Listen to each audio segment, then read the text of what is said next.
I pledge allegiance to the flag of the United States of America and to the republic for which it stands, one nation, under God, indivisible, with liberty and justice for all. Taking a little executive privilege here before we do roll call. We're going to move some of the agenda items up. We have people here for licensing agreements that have young children at home, and I'm sure they would like to get home. So I just want to make sure, Michelle, your address is? I'm Kristen, 1129 is Michelle, okay. And we're going to do that agenda item first once we do roll call. And then, Joe, your address is? 753, we'll do that second. Is anybody here from 493 Sherborne? And your name is? Anthony. We'll do you third. And is anybody here from 1594 Brattleboro Drive?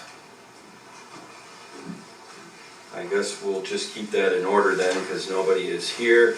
Is anybody here from 691 Maple Drive? Okay. Alrighty. With that being said, can you please do roll? Sure can. Supervisor Flaherty. Here. Councilman Cahill. Here. Councilwoman Wynn. Here. Councilwoman Wright. Here. Attorney for the town Taylor. Here. Okay.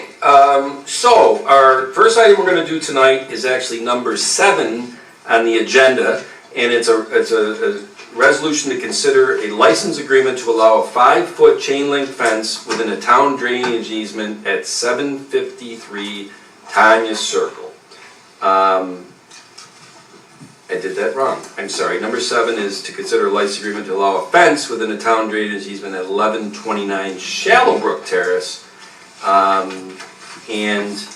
Michelle Lochner, I take it you are the property owner? I beg your pardon? Yep. It is under Kristen Highland.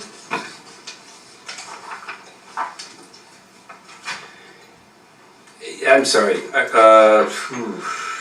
What did I just? You can remove Michelle. I'm not here for license.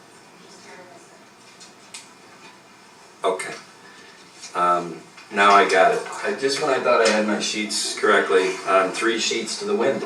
Okay, so it's Kristen. Alrighty. Well, let's put it this way. We could probably make this very easy for you because when it comes to these license agreements, especially in drainage easements, if Pat Stevens, our highway superintendent, has a support letter for it, which I think he does. He does. That is the magic pill for this board, usually saying you can have it. Any questions or comments from the board? No. I make a motion for a license agreement to allow a fence within a town drainage easement at 1129 Shallowbrook Terrace, tax ID number 095.05-4.10.1. Second. Supervisor Flaherty. Aye. Councilman Cahill. Aye. Councilwoman Wynn. Aye. Councilwoman Wright. Aye. Okay. That was Kristen. Well, you're set. Unless you have to do any communication, Kyle, or is that something that comes subsequent about just the legal stuff? Yeah, we'll work. Josh and I'll work with Kristen. Great. And the other Perfect. license agreements and wrapping that up. Beautiful. The next one is a resolution to consider a license agreement to allow a 5-foot chain link fence within a town drainage easement at 753 Tanya Circle. And this is Joe Schuler, correct? And deja vu. I think we have our esteemed highway superintendent's letter of support on this. Am I correct? You are correct. Any questions from the town board members? Nope. I am going to make a motion for a license agreement to allow a 5-foot chain link fence within a town drainage easement at 753 Tanya Circle, tax ID number 094.05-2-33. Second. Supervisor Flaherty. Aye. Councilwoman Wynn. Aye. Councilman Cahill. Aye. Councilwoman Wright. Aye. Deja vu. Yes, sir? There's two easements on the property, so you said A, I just make sure we're covering both easements. It might be one that's called utility. Kyle and I have been doing this a little bit. I think you're referring to the 15-foot wide proposed pedestrian easement that's shown on the map?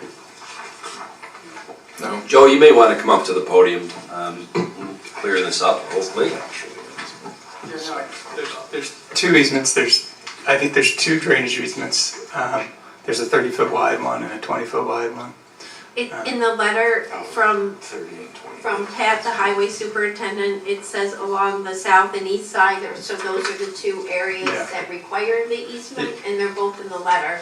I think as long as they're not a different type, then the letter should cover all the drainage easements Okay. on the property, even though they're different Yeah. dimensions at different locations. I think we're good, but it's good to clarify. I just want to make sure I'm approved to build the fence. No, that's a in great both point, because easements. then I believe the Kyle meets and and Josh, bounds, yeah. in your interaction with Joe, there are two.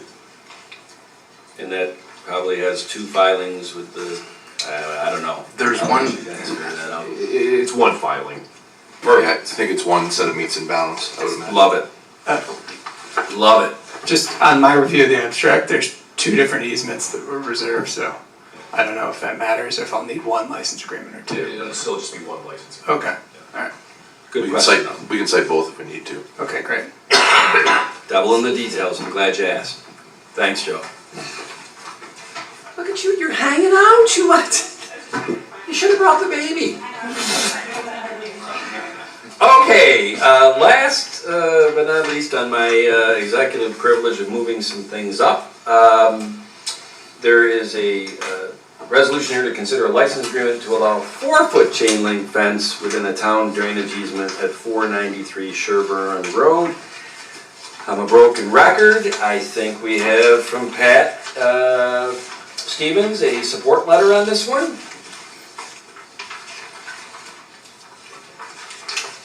I know I looked earlier and they all had support letters from the appropriate department heads. This is in there. There it is. Okey-dokey. All right, with that in mind, any questions, comments by the town board members? All right. I make a motion for a license agreement to allow a 4-foot chain link fence within a town drainage easement at 493 Sherburne Road, tax ID number 049.20-1-34. Second. Supervisor Flaherty. Aye. Councilwoman Wright. Aye. Councilman Cahill. Aye. Councilwoman Wynn. Aye. All righty.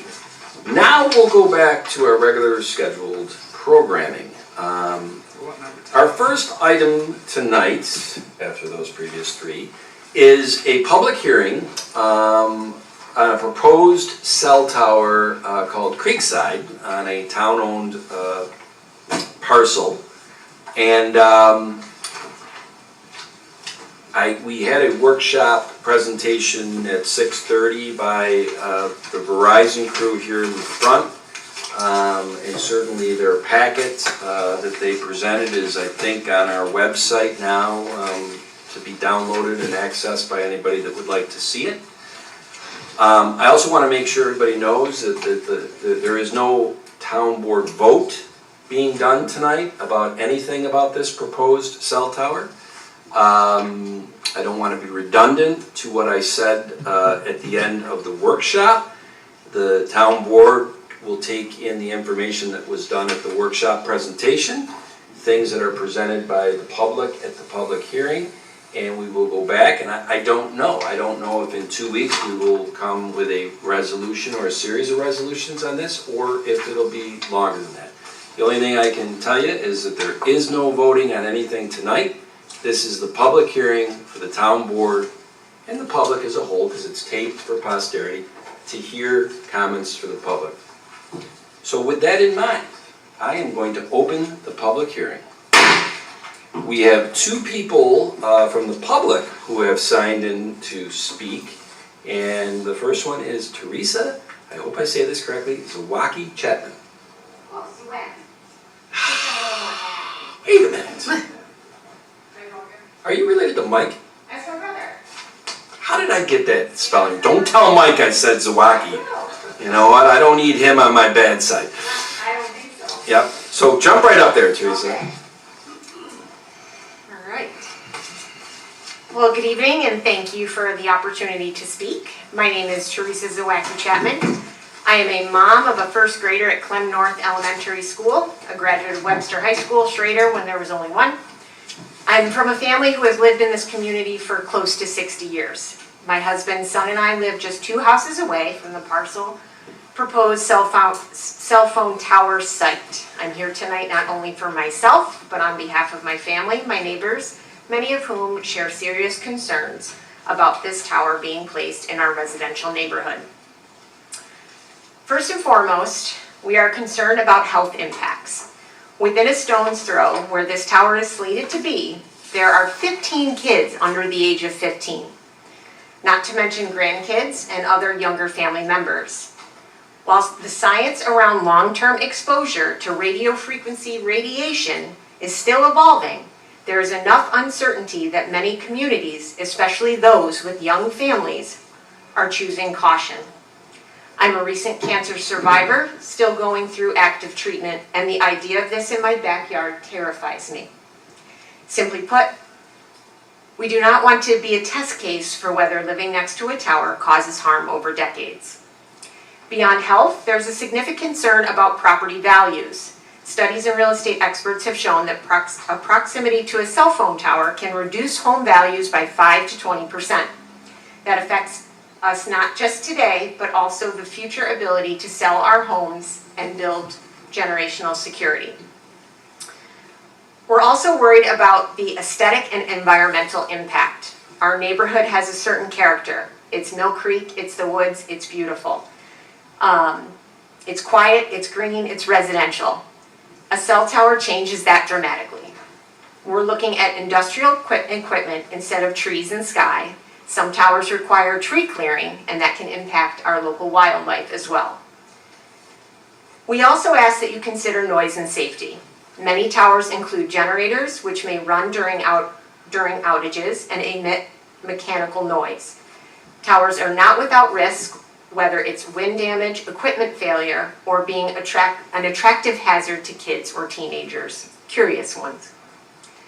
Lastly, we feel strongly that other options could be explored. Could the town consider a more appropriate commercial or industrial location, perhaps around the Xerox abandoned area? A rooftop installation in a non-residential area. These are solutions that balance the coverage needs with community preservation. We're not against progress, we're not anti-technology, but we do ask for thoughtful, community-centered decision-making. Please do not allow this tower to go forward without deeper exploration and transparent dialogue with the residents it directly impacts. Thank you. Teresa, thank you. Well said. Okay, next up, and actually our last person from the public who has signed in on this is David Remington.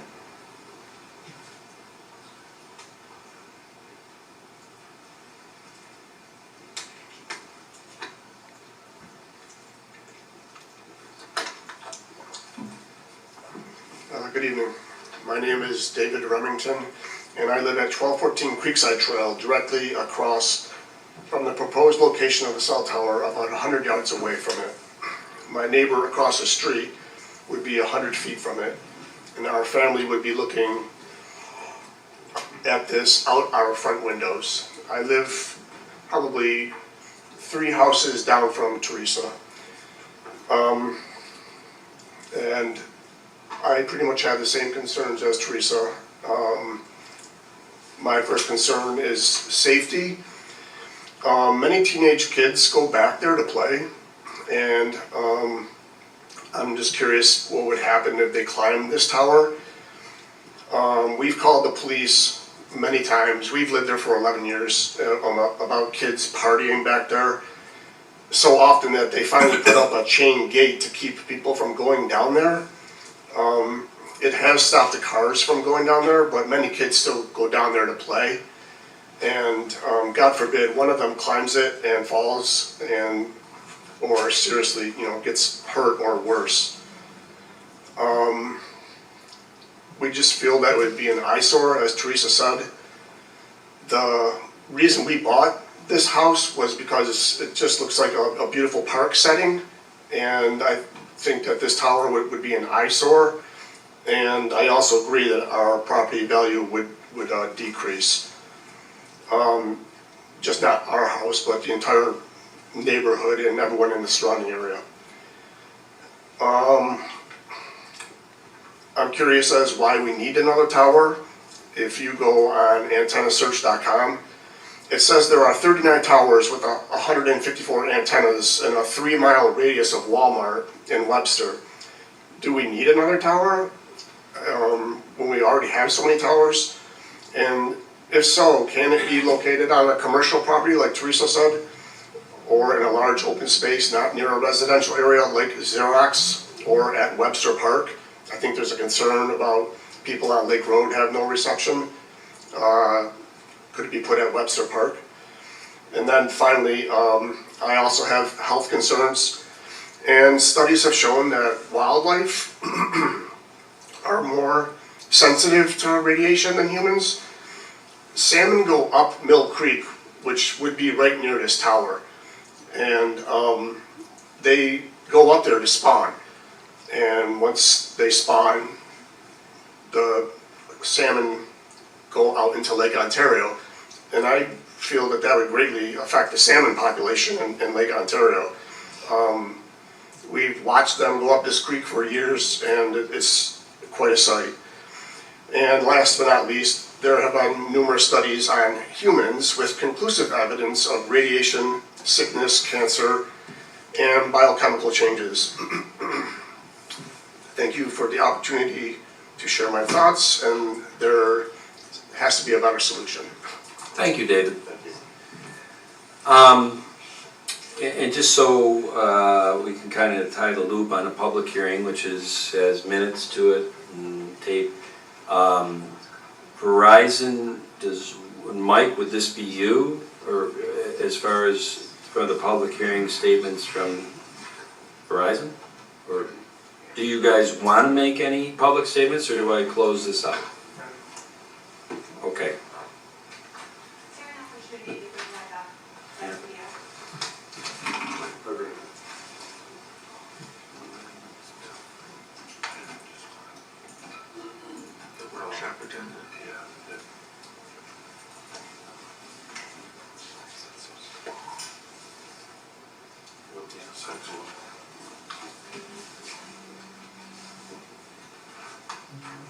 Go to the page with the orange. Yeah, page 5 of the PDF. So I'll speak briefly and then I'll turn it to Mike for the health concerns. But to answer the question of why here, when Verizon is looking at coverage gaps within the town of Webster, the area that we're looking at, if you see on the screen, it's Webster North. The green coloring is showing full coverage. The lighter green to yellow is showing a reduced amount of coverage. The orange, for example, is as if you're driving on a rural highway, spotty coverage, but still can connect at times. And then you'll see the area in the white. That's the coverage gap that this cell phone tower will cover. So to answer the question of, going to a more industrial space or going to Xerox or going to a commercial area, that's not within that search ring, right? It's within this white area, and that is the coverage gap that this tower will serve. I'll ask briefly if we could go to page 6. This is a demonstration of the coverage that would be provided if this tower is constructed. So in the larger sense, that is why the search ring is here. That is why the location is in this neighborhood. It is the residential houses that this tower will serve. It is the homes and communities that make calls every day. They connect to 911. It is these residences that we're trying to serve. Why this parcel is why we're before the town board. It is a town-owned parcel. It has the ability, Verizon, as any commercial activity, right, could go to any private property owner. enter into a lease, and then come to the town for zoning and planning approvals. The decision in the application before the town board is one step beyond that. It's actually to lease the property, so that the income from the lease will go directly to the town and help support town initiatives. So when looking at where towers should be placed, and I'll even say what type of properties towers should be placed. As I mentioned during our workshop meeting, the very first place that we always look at is existing towers. That's easier for us, it's easier for the town, it's a no-brainer. The next place that Verizon looks at when it's looking at the types of sites it needs to construct, it actually looks for municipal buildings. So it looks for municipal structures, it looks for municipal land, so that the revenue from the leasehold, the revenue from the rent is going to the town. So maybe to say this a little less artfully, the tower needs to go into this neighborhood to serve that coverage gap. What we're asking of the town is maybe put it on town land so that the rent is going for a town purpose. So with that, I'll turn it over to Mike to address the other issues. Mike Crosby, Verizon Wireless RF engineer.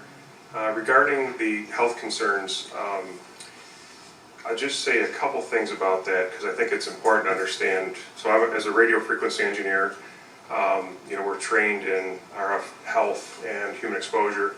But with that being said, I'm not a physicist or a medical doctor or anything like that. But I will say that the positioning of the antennas, which is high up on the tower above the tree line, the RF energy that's emitted from the antennas is emitted in what we call a very narrow vertical beam width. So that RF energy is high up and it's emitted out over the tops of the trees. So the people that are close to the tower actually have very, very low levels of RF energy that they're receiving from that nearby tower. As far as kids being, accessing that area, the RF energy levels that would be present on the ground at the closest location possible that people could access that, whether they were trespassing or not, would be less than 1% of the maximum permissible energy level that's allowed by the FCC. And with that being said, the FCC exclusively regulates RF health concerns through a document known as OET Bulletin 65B. That document very strictly guides municipalities throughout the country on the health effects and their consideration of that. Coverage-wise, this is one of the largest gap areas that we have left in Webster. There are still a few. Lake Road certainly is one of them that we're looking at. In fact, you can see on this after image that the computer modeling has provided with us, you can actually see that even with this site, we still do have a gap at the Holt and Lake Road portion of Lake Road. There's still some weak areas along Lake Road as you get out towards Basket and County Line. We have heard from customers in the Shipbuilders Creek area. Actually, during one of our recent applications for the Pellet Road and Lake Road site, we heard from several constituents there, and we have a solution that we're planning for these other areas that are of concern. But this particular one is really the heart of the northern part of Webster, and there's the customers that we've heard from, whether they be on Joseph Circle or Appian Drive or Brooktree, Holt Road 250, Providence, Shoemaker, Sherborne that was mentioned, Nestwood. I mean, I could go on and on. The roads, Creek or Stockbridge, Woodhull. We've heard from so many customers in this area that coverage is unacceptable. They have no coverage in their homes. So this is a hot spot of need for us to resolve this area. With that being said, Verizon has a significant lion's share of the wireless subscribers in this area. And it's a big obligation of ours to address the needs of the customers and of course make sure that we provide for a safe environment for mobile users in the area, so in the event of a real life emergency, people are able to make a call when they need to.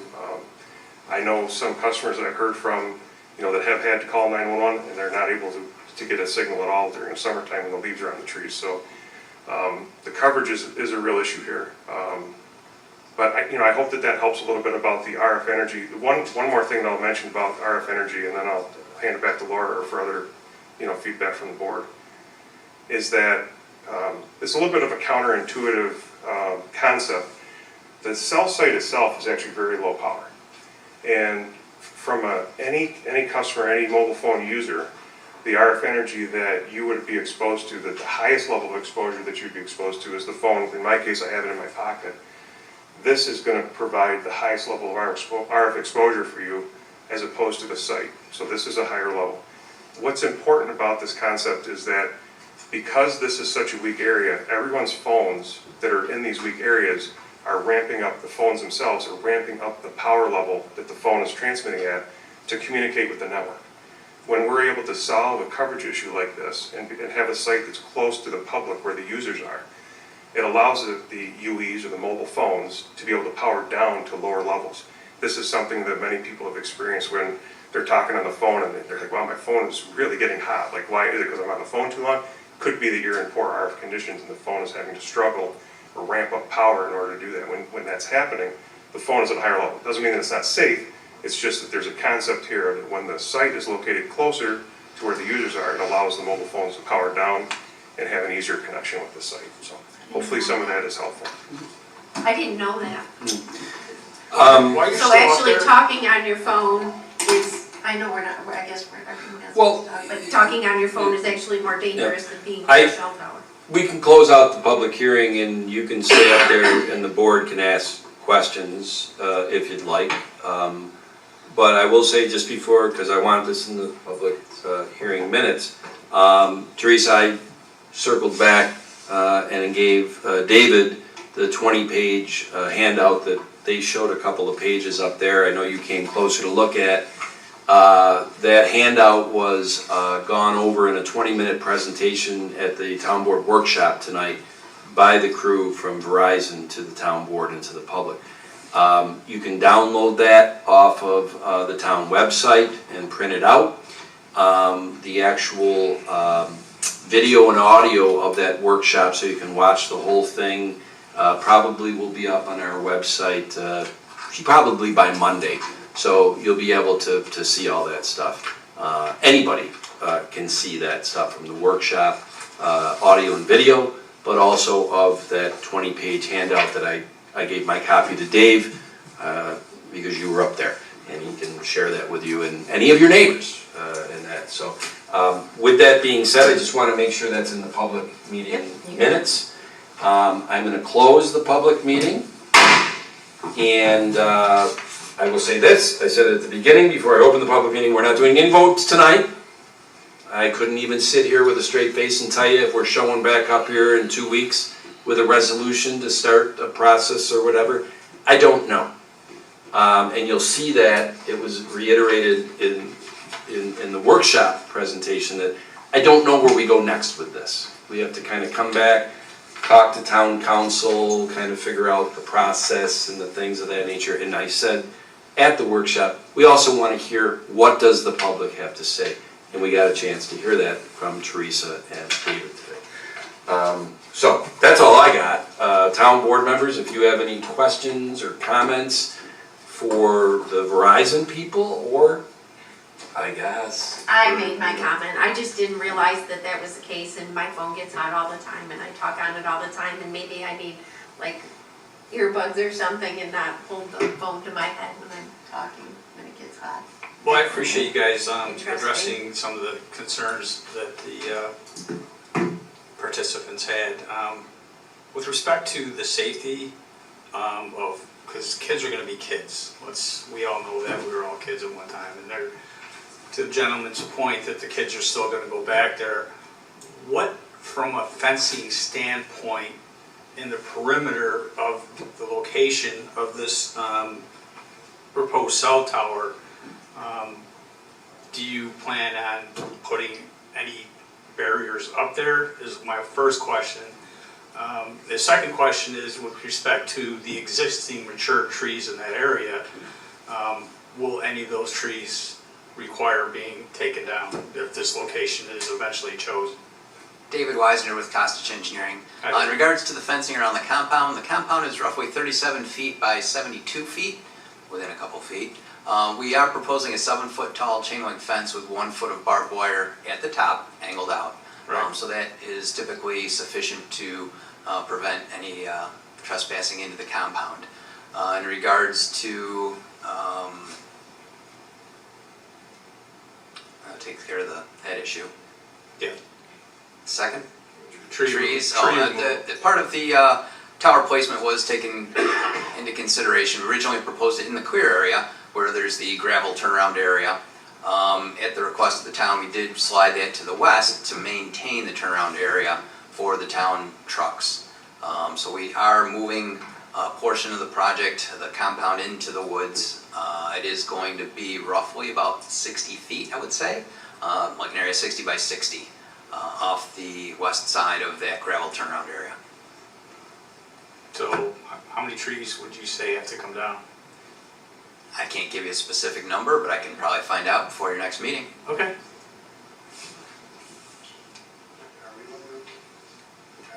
Nope, public hearing is over, David, I'm sorry like that. Certainly if the board has any questions of the public, like David or Teresa, the public hearing is over, but the board, this is where we go back and forth with each other or ask questions. Does anybody have any questions or comments for David and or Teresa who? You know, I asked my questions out between now and the next meeting. I'll definitely make it a point to do a site visit. Gotcha. Well, I appreciate, all your times coming here. It's always great to see that if the town could get some kind of initiative, to back for our community, to ease the taxpayer. We appreciate that. But I would like to see more input of the public to see how they feel about this. And, and then we can make a decision then. For the process, when it does come back for a vote, is there an opportunity? There isn't a public hearing, but you can have the open to the Open to the speaker, floor. open to the I'm floor. such a good concierge or maitre d' that I don't want to shut down Dave or Teresa. They seem like really wonderful people. There is nothing that rules against it. That in the next topic that we have is the open to the public for anything their heart desires. We have John Baldwin that signed up for that and Mark Avalone. If Teresa and or David want to step back on the podium and what their heart desires is to talk more about Creekside, that's fine. But as I will explain, and I guess I am explaining it, the open to the public, one thing I will say is it's a max of 5 minutes. It's the worst part of my job is I'm keeping time. When I got to tell somebody up there you're at 4:45, let's start winding it up. There's no way I can say that without sounding like a jerk. So don't put me in that position, please. What I liked about Teresa and Dave is they took 3 minutes and 5 seconds and 3 minutes and 10 seconds at the podium for their statements. Very succinct, that's great. So I don't think if they go up there, they're gonna go past that 5 minutes. Now I'm telling John Baldwin and I'm telling Mr. Avalone, please consider that 5-minute thing when you take that podium for the open to the public. The second thing that I want to make sure everybody understands is the rules of engagement that we've had in the past where somebody takes that podium for the open to public and rattles off 37 questions where they're saying, I want answers from the board on these 37 questions. The board is under no obligation at the open to the public to answer any questions. So I also want to make sure that that is understood. With that being said, I think we are moving on to the next topic, or next agenda item, and I just gave the rules of engagement on that. So John Baldwin, you're up first.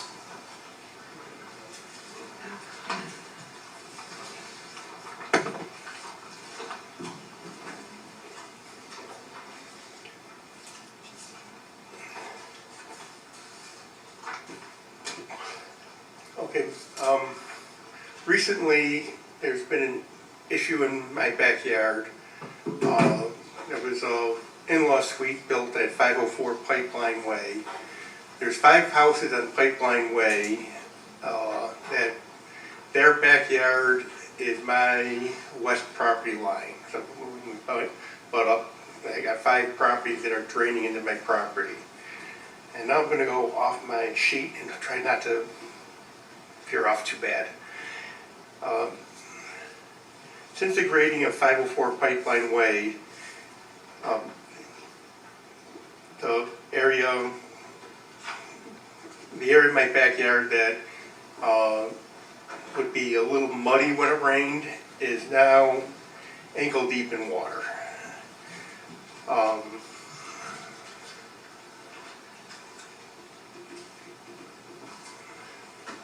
Now I have several inches of standing water where I never had water at all after a rainstorm. The project review board meeting for this structure held on May 16, 2024 stated, if they change the grading, they should have an inspection, get grading plans to ensure it will not affect neighbors. I'm a neighbor, I'm being affected. We sent a letter to the planning board for the June 4th, 2024 meeting stating our drainage concerns for this project. The conversation between Mr. Kashani and Ed Matthew, who was representing the owners, stated that no new drainage would be put in place. Recently, the builder of this project went to the Webster Building Department at least 2 times to go over new drainage proposals for this project. Part of this plan is taking pipeline road runoff and redirecting it to the back of the 504 property. So that's bringing water basically 100 feet from the road into my backyard, into the vicinity of my backyard.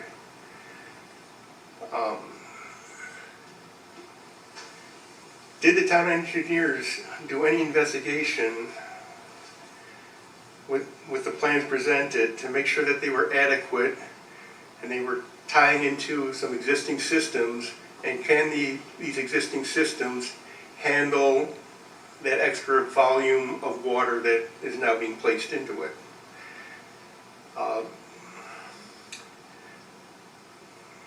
We asked through FOIL a copy of all drainage plans for this project because the finished results have a negative impact on our property.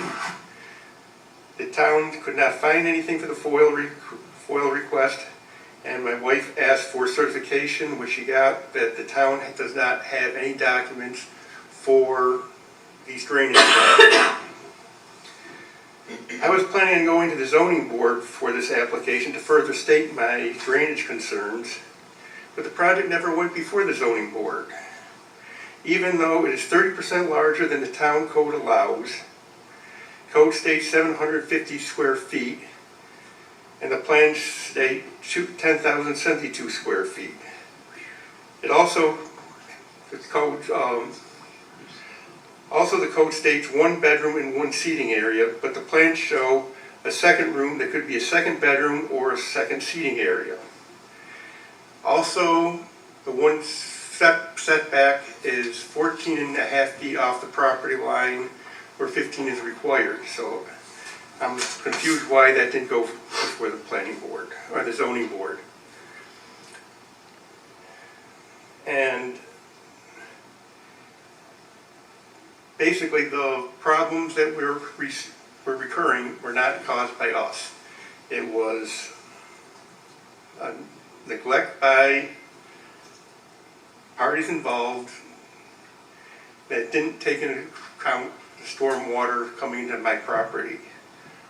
And my wife and I should not be responsible for fixing this problem when we did not cause it. And that's basically what I want to say. You did fantastic because you were at 4:35. He saved me from having to say it. And I gotta let you in on a little tell about the town of Webster organizational structure. Unfortunately, I'm at the top of it, I guess, as the town supervisor. And maybe you can, this will make sense to your own job, or if you're on top of the org structure at your job.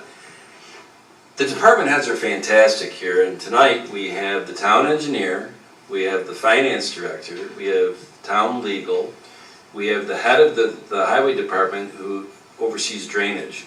We have Mark Stein, the assistant town engineer, and we have the Josh Artuzo, Community Development Director, who handles Planning Board, Zoning Board. Mr. Baldwin just got a heck of an audience of the key players on what he just described. I really enjoy working with these people. I'm done as supervisor in a little under 7 months. One thing I'll miss is working with these people. This is a professional lot, and early on I said, do me a favor. If you think that your interaction with a citizen or a contractor or an engineer is starting to bubble up to the top where this may end up on my desk, would you give me a heads up? Today, Keith Mortimer sent me a very long email thread between Mr. and Mrs. Baldwin and several of these people here that said, you should see this, Tom, because this might come in front of you at some point through call or whatever. Actually, it was through Mr. Baldwin coming to the town board meeting. So the reality is, I can't answer your questions today, but I know that this group is on it. And so you and your wife will get some answer from the town forthcoming probably next week. What that answer is, I don't know, because you described what you said. Respect that. These people need to now go and tell us the fact pattern. And sometimes descriptions are different from the fact pattern. I hope they're exactly what you said, and there can be a remedial situation to you and your wife's liking. So we'll see. Okay, Thank you, Jen. yes, thank you. All right. Next up is Mark Avalon. I just thought, touch this gentleman, see if they can Google a video for me. I want you to see a video on YouTube. This is a wild night. Is it a first of all, Mark, could you get on the podium so the people that are watching this, either live or whatever? Okay, my name is Mark Avalon, I live on Gravel Road. Okay. I'm a service-connected disabled veteran. I fought in the Gulf War, Desert Blanket, Desert Storm. I was the first 100 people over there. Okay, and thank you. You had asked can you get something up on there? I mean, we're trying to, is that? Have internet connection, I believe. So Mark, what do you want on the screen? Because we'd like to accommodate your request. Okay, there's a disturbing video that affects everybody in this room. Maybe we don't want to put this up. Yeah. Describe the video and then we'll make a Okay. judgment call on whether we're putting it I'll up. tell you exactly what it is. Me and my wife encountered a death threat from a person across the street. My wife has left me, we got a divorce. And this video is loud, obnoxious. 2 women across the street threatened to kill my wife. My wife is Filipino. I see you have a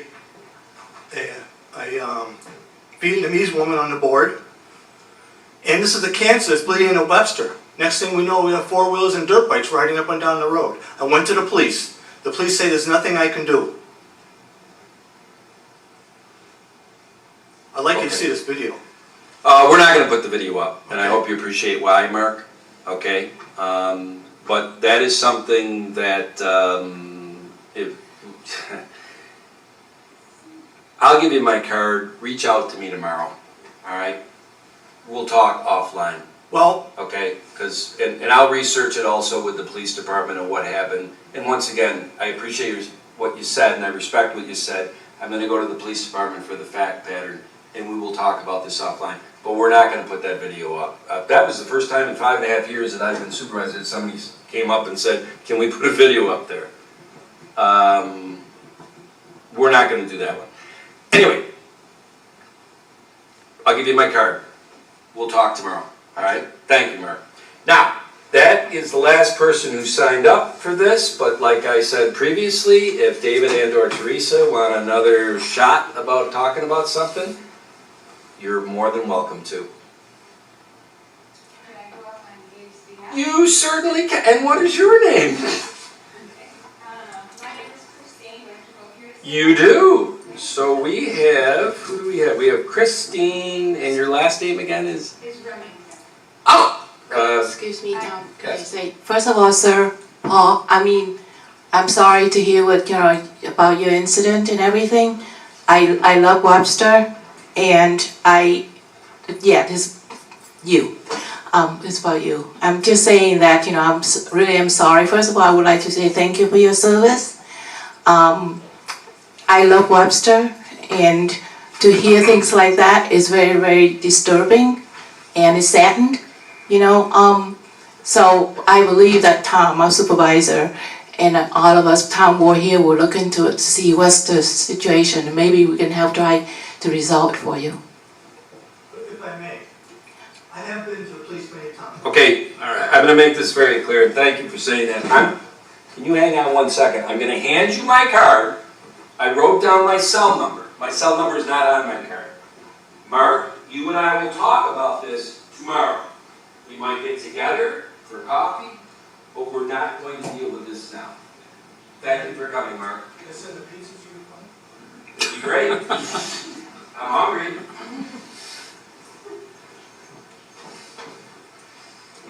All right. Christine, by all means. And I take it you're at the same address as My name David? is Christine Remington, and I am David Remington's wife. We are at 1214 Creekside Trail. And I know I was not on the original docket or sign-up sheet, but I just appreciated after hearing a couple of minutes. I just had a couple additional thoughts I wanted to share, so thank you guys for a couple of minutes. So while I do appreciate, and I did learn from a business standpoint, I can certainly understand why Verizon may see this site as advantageous or a convenient spot. From a business standpoint and additional cell coverage, I can appreciate and understand that may be a great spot. However, living there for over 10 years, knowing the families in that area, knowing the impact, the kids that have grown up in that area, this could have a tremendous impact, negative impact on all of us in that area, including all of the children that run around the street, that play, are kids that are just having a great time.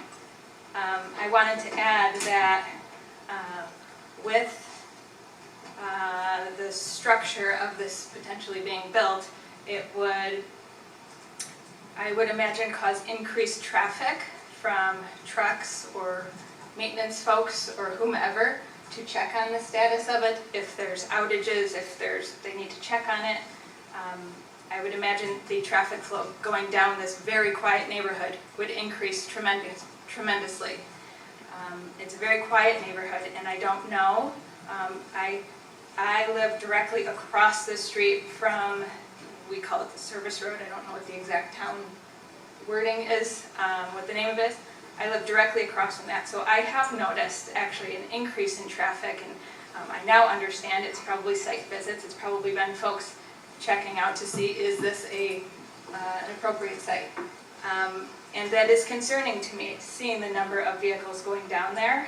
And then from a safety standpoint of, I don't exactly understand the technical term of the height of where the RF waves will go, but they're at a certain height because they can't be lower, is perhaps my understanding. Maybe from a safety standpoint, they can't be lower. And perhaps I don't have that correct, but that is concerning to me that it is that close, that we will see this beautiful treed park-like setting. Perhaps trees may get cut down. I was not clear on the exact proximity, but that would also go closer to this creek that Dave had mentioned, where there's all kinds of wildlife in there. So if whatever these RF waves are, or anything else that could expose this creek or anything else in the surrounding area, that is also another concern. So if a site visit has not been done from the Verizon team and or anybody on the board that is contemplating or considering this proposal, I beg you to look at this area, to look at the impact that this could have, and would you want this in your front yard, your backyard, your side yard, whatever. So I thank you for a couple minutes. Thank you very much. Hey, the people over in your neighborhood, do you guys have an internal clock that you all speak in about 3 minutes and 10 seconds? It's uncanny. Well, I was trying to keep it under the 2 minutes. You did fantastic. Apparently I went over. No, you have No, up you to had 5 minutes. No, you. 5 minutes. Yeah, you did it at 3 minutes and 17 seconds when I hit the timer, and that's, you know, look at that. Yeah. Teresa, are you getting back up there? If okay. Yeah, go ahead. Second 8, because she only used 3. I knew that was coming, right? You don't have a bank, by the way, that you can transfer. You know my brother. I know, well, you know what, if Mike came in here, I'd give him more time, because, you know, well, you know. Yeah, I know, yeah.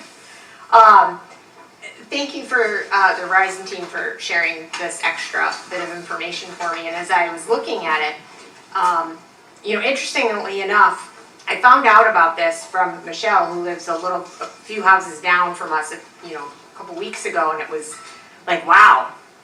And thinking about it, of where it is, and looking at it on this map, it's like, wow. Okay, so this is the proposed site, right? This is my house. This is my house. It's my yard. Okay, it's my yard. This is where my 6-year-old, my husband and I go into the backyard where we hike, where we fish in Mill Creek to catch those salmon that, who knows what can happen. We have deer that are beautiful and nest in that area.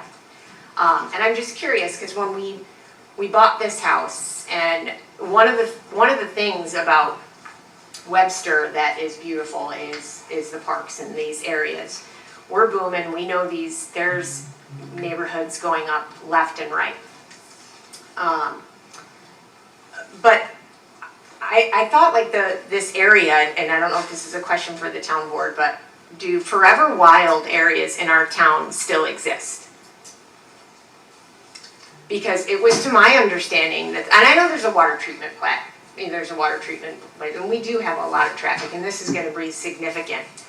And I kinda like where I lived, because I can know that Nathaniel is safe in our cul-de-sac going on his, what we call scootaloots, his scooter. But this is literally in our backyard.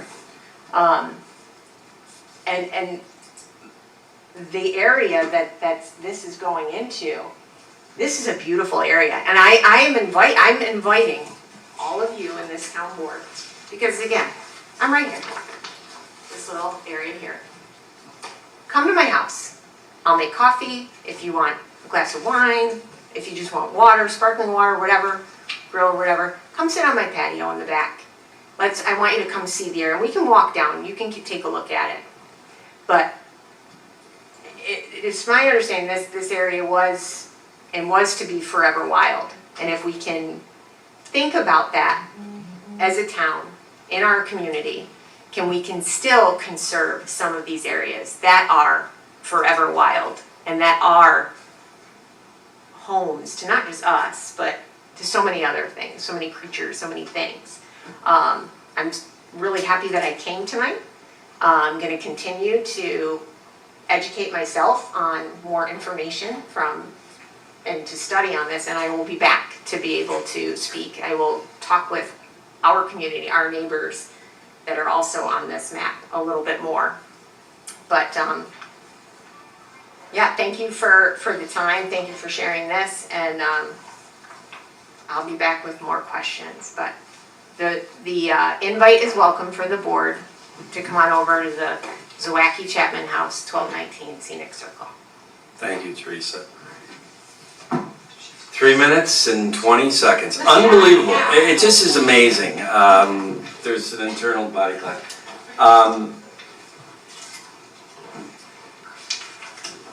Okay, we are moving on with the next part of our agenda. This is a bit of housekeeping, the first couple ones, I think. Jennifer? The minutes first, we gotta do the minutes first. Oh, shoot, I'm so discombobulated tonight, I forgot Moving about the everything minutes. around. I am. Okay, we have two sets of board minutes on the agenda for consideration for approval tonight. They are from the meeting 3 weeks ago, our last board meetings. I've reviewed them, they look great. Thank you, Deneen, timely as usual.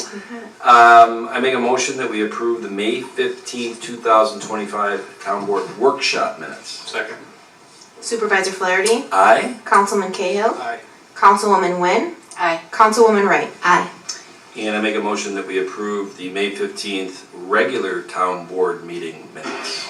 Second. Supervisor Flaherty? Aye. Councilwoman Nguyen? Aye. Councilman Cahill? Aye. Councilwoman Wright? Aye. Was it you, John? Now it's my turn. Yeah, all right. It was a crazy week, but I reviewed all of the bills, and they are in order, and I make a motion that we approve the bills as submitted by the Director of Finance. And a Second. little bit of commentary at the end of that. Very excited about the progress that the finance team is making to advance on a paperless approval system, and leveraging the Munis technology that the town has already invested in. I'm very excited about the opportunity that it's gonna save from a cost savings perspective and a paper perspective. And I'm happy that's moving forward, in addition to approving the bills. And that's my motion. Second. Councilwoman Wright, Aye. Councilman Cahill, Aye. Supervisor Flaherty, Aye. Councilwoman Wynn. Aye. Where I'm with Jennifer on that, that wasn't all in the motion, though, right? That's not- that's minutes that- okay. She prefaced it by saying, I have some commentary. Right, okay. And then I did review the prepaid warrants as submitted by Paul Adams, Director of Finance, and make a motion we approve those. Second. Supervisor Flaherty, Aye. Councilman Cahill, Aye. Councilwoman Wynn, Aye. Councilwoman Wright. Aye. And I did review the purchase orders submitted by Paul Adams, Director of Finance, and make a motion that we approve those. Second. Supervisor Flaherty, Aye. Councilwoman Wynn, Aye. Councilman Cahill, Aye. Councilwoman Wright. Aye. Paul, do you want to say anything about the next one? Sure. In early May, we received our final audit report from our CPA firm, Webster and Bar, and they provided an unqualified opinion dated April 24th, so the town's in good standing. We have the 50-plus page report, and we're on to another year. Yeah. This is kind of accountant language, but you know how like if you go for a test medically and they say it's negative, and that's good, right? Negative is good. Unqualified in the audit report is good. That's very good. And just in case anybody's like, oh, they're unqualified. No, unqualified in an audit report is thumbs up. Thank you, Paul. So, I would make a motion that we accept the 2024 independent audit report as prepared by Mengel, Metzger, Bar and Company, LLP. Second. Supervisor Flaherty, Aye. Councilwoman Wright, Aye. Councilman Cahill, Aye. Councilwoman Wynn. Aye. The next two, one thing that I gotta say, I really thank you, Paul, that you always seem to get to the town board these transfers and amendments probably 9 days prior to the meeting. You get them out there early. So, does anybody have any questions on what Paul got out as far as the No, transfers and No. amendments? Okay. Questions? No? No questions. Okay. Probably explain, this includes 3 amendments in addition to some transfers. One of the transfers actually refers to one of the items Jennifer just mentioned. In taking the purchase orders and vouchers to a paperless system, we had to purchase a software product called TCM, which actually allows us to attach all the supporting documents to vouchers and POs, everything electronically. So that's one of the transfers. And the other amendments, 2 of them relate to grants that we received, one for tasers and one for records management, which affects our town clerk. Yes. And the third amendment pertains to some Monroe County ARPA funds that we received, or are going to be receiving. Our Parks and Recreation Department decided to purchase a 22-passenger van to service our seniors and to be used for some other purposes, and it's being paid for with ARPA funds. So we're expanding the budget to allow for that. Quick question, he's not getting a taser, right? Parting gift. No. Too soon? Right. Well, I'm gonna make a motion to approve the 2025 budget transfers as presented by Paul Adams, Director of Finance. Second. Supervisor Flaherty? Aye. Councilwoman Wright? Aye. Councilman Cahill? Aye. Councilwoman Wynn? Aye. And I didn't say getting tased, I meant receiving a taser. Well, John knows if I get a taser, I'll tase myself, and that's why they should not give me one. Anyway, I make a motion to approve the 2025 budget amendments as presented by Paul Adams, the Director of Finance. Second. Supervisor Flaherty? Aye. Councilwoman Wynn? Aye. Councilman Cahill? Aye. Councilwoman Wright? Aye. So, the next two, which are licensing agreements, I mean, I'm usually, Pat, the applicant comes to the meeting. Is there any particular reason why they didn't? Not that they have to be here. I don't think there's any particular reason, no. They all got reviewed the same on my part. We've discussed similar things with them. You know, all of these situations are areas where there's an easement. We evaluate it and see if it will hinder us from doing what we need to do in that easement. We just apparently have a large run of these where there's easement in an area that doesn't have either a lot of infrastructure or doesn't need a lot of work. Oftentimes there isn't any feature there to be maintained. Yeah. So those are the circumstances we can grant them. These next two are of that similar nature. I don't know if the folks are busy or. And you have support letters on both of them, so. Yeah, correct. And to that last point, I don't wanna, and Kyle, this is gonna probably be something you'll deal with potentially long after I'm gone, is that we talked about this at previous board meetings. The way certain easements were set up in town and subdivisions a long time ago we were finding they don't make a lot of sense. Like you said, some of them, like the person wants to put a fence in their backyard. That's a thing you'd like to do, but the whole backyard is a drainage easement. Pat goes out there and says, yeah, really only about 10 feet at the back of the thing should be, you know, what we gotta maintain. I don't know what the thought process was by the developer, their attorney, the plan, I don't know. But this is where we find sometimes these easements are expansive over a certain amount of square feet, square yards, that they just, you can put a fence in there, it's not a big deal. Now, Correct. whether we go to take and get rid of old easements to set up new ones, that is a massive project. I couldn't even imagine what that would take to do. I'll get off my soapbox. I'll make this quick. Make a motion for a license agreement to allow a 6-foot privacy fence within the town drainage easement at 1594 Brattleboro Drive, tax ID number 050.02-2-31. Second. Supervisor Flaherty? Aye. Councilwoman Wynn? Aye. Councilman Cahill? Aye. Councilwoman Wright? Aye. And I make a motion to issue a license agreement to allow a 6-foot privacy fence within a town drainage easement at 691 Maple Drive, tax ID number 063.20-1-87. Second. Supervisor Flaherty? Aye. Councilwoman Wright? Aye. Councilman Cahill? Aye. Councilwoman Wynn? Aye. All right, we're coming down the stretch. Josh, do you want to give any comments on why we're about to table this one? Or Kyle?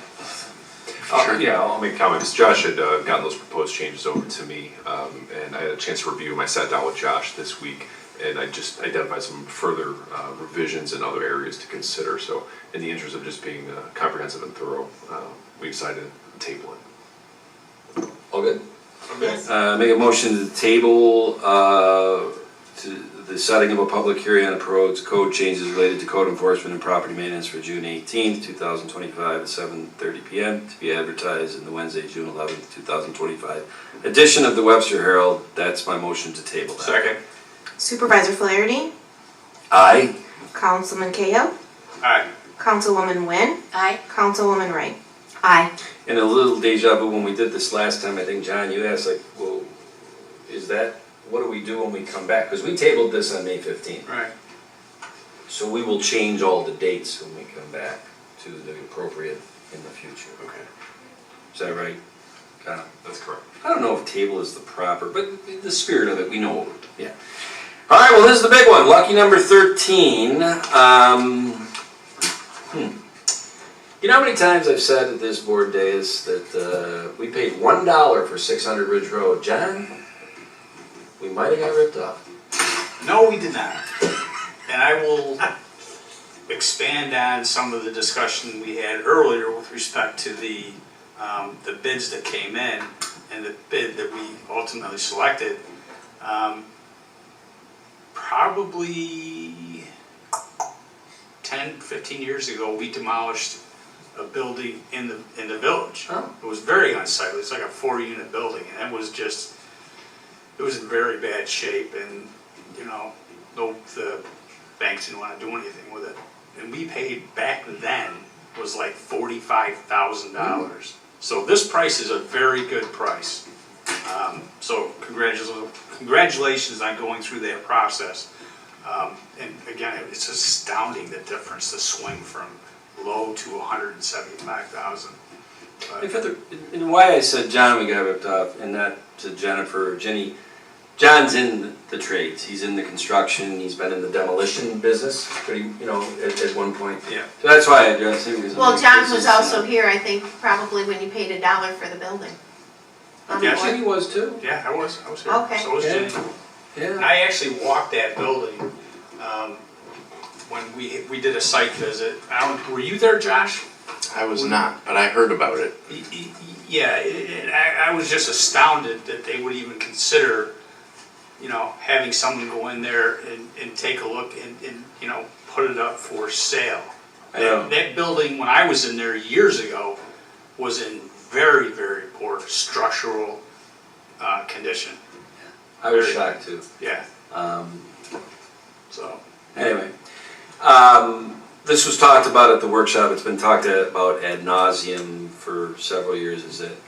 It's just great that it's finally coming to fruition. It's the linchpin of that. It really is. And you cannot have a plan as a planner, Josh, and to redevelop the West Webster Hamlet 100 yards in each direction of that intersection and not admit that you have to take out 600 Ridge first. Yes. That domino has got to go first. Yeah. And we're about to potentially topple that domino. So, John, this is kind of close to your heart. Do you want to make the motion since this Sure. is kind of your bailiwick? I'll move to accept the low bid for demolition services at 600 Ridge Road and authorize the supervisor to sign said contract. Second. If I may, Supervisor, just to amend that motion there, the contract. Josh, there's two separate ones, one with the Elite Excavating and one with Lozier? That is correct. That is correct. Okay, so just Both contracts. Both contracts. Two contracts. With Elite Excavating not to exceed $59,500. Yeah. And a separate contract with Lozier for an amount not to exceed, what was the amount, Josh? 10,000. I believe it was 5850. Yeah, 58.7. 58.50. The backfill was 10 grand, right? Yes. Yes. Okay. 58.50. That's my motion. Thank you. Yep, great point, Al. Second. Councilman Cahill, Aye. Councilwoman Wynn, Aye. Supervisor Flaherty, Aye? Councilwoman Wright. I'm voting aye, but I just want to say a couple words about this. Sure. I think it's very unfortunate that we are not getting the grant to be able to do this work. That would have made this decision a lot easier, but I know it's very difficult to predict, but I believe, given the condition of the building and hearing what Councilman Cahill had to say, as well as Josh Artuzo, the cost of the ongoing maintenance or abatement or anything else that can happen with this property, while we don't have a crystal ball and know what that may be, I do think this is a good thing to move forward with for the health and safety of the public and for the people in the area.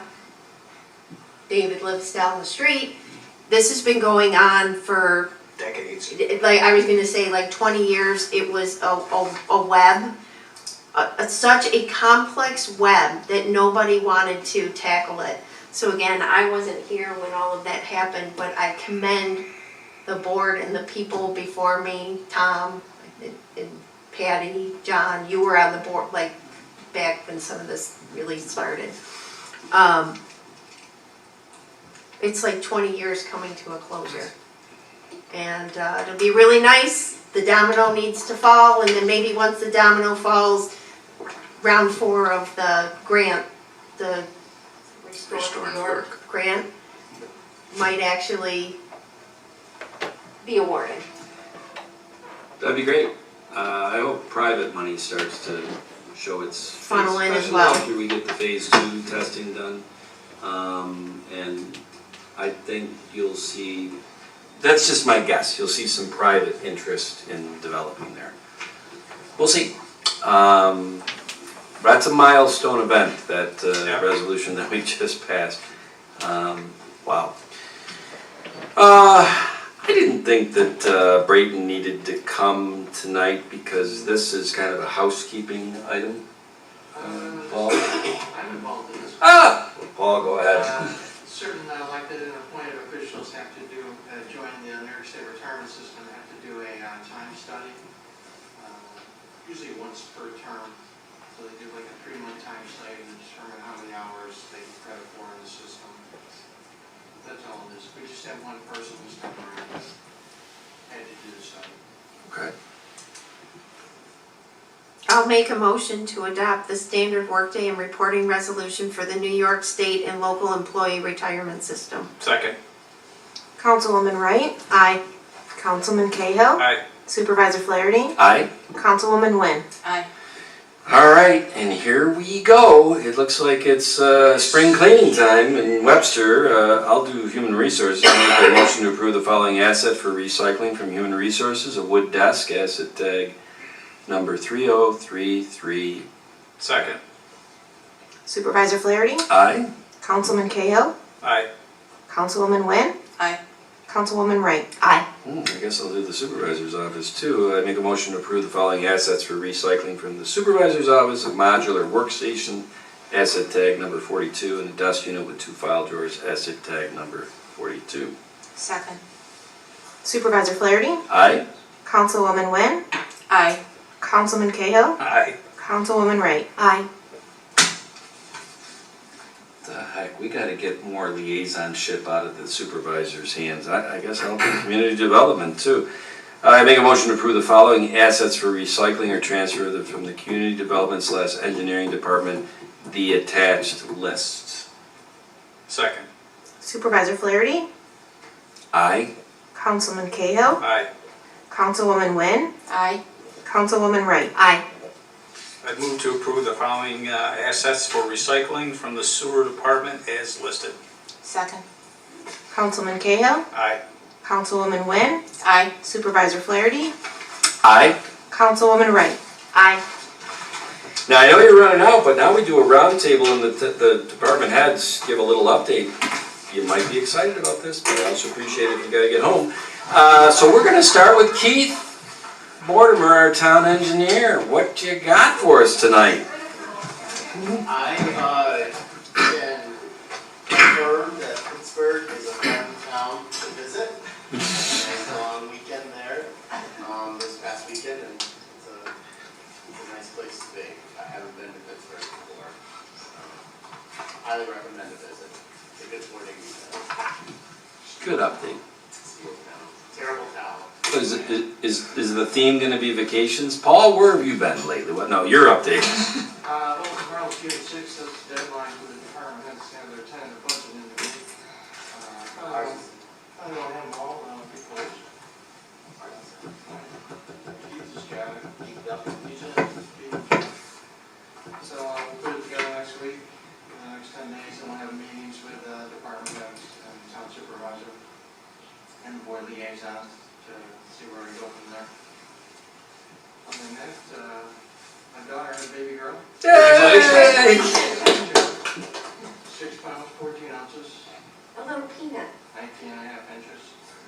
A peanut. A little peanut. Tiny. That's awesome. That's what we had Monday night, so that was fun. Cool. Mark? We had 2 interns start about 2 weeks ago. Yeah. James and Caitlin. So far they have been proved their worth. By far, they've really have been undertaking our pond inspections that we need to get done yearly as part of our MS4 studies. They dove right into our GIS issues. These kids coming out of college these days already have more knowledge in some of this IT stuff, and they're so far been very great. Can't wait to work with them all summer. Awesome. Josh? We are continuing our public engagement efforts associated with the comprehensive plan update project. Our survey is still online and accessible, so I urge anyone who hasn't had a chance to check that out and participate to do so by visiting the project website, webster2040.com. I will be at Summer Celebration this weekend. We'll be holding another pop-up event at that event. And I'd also like just to take an opportunity to thank Mark Stein for all of his assistance with the RFP process for 600 Ridge. It was very helpful to have his expertise on that, so. Awesome. Kyle? No update from the league. No update from Kyle. Well, last but not least, the esteemed town clerk, also tax collector. So tax collection is over. Monday was the last day for taxes to be collected for town and county, and we will be surrendering the remaining warrant amount over to Monroe County on Monday. And for town clerk, we are booming with marriage licenses for all of our June brides. So it's been pretty crazy with all of our marriage licenses. So that's all. Awesome. Well, guess what? We'll get out of here before 9 o'clock. Thank you, everybody. This meeting is adjourned.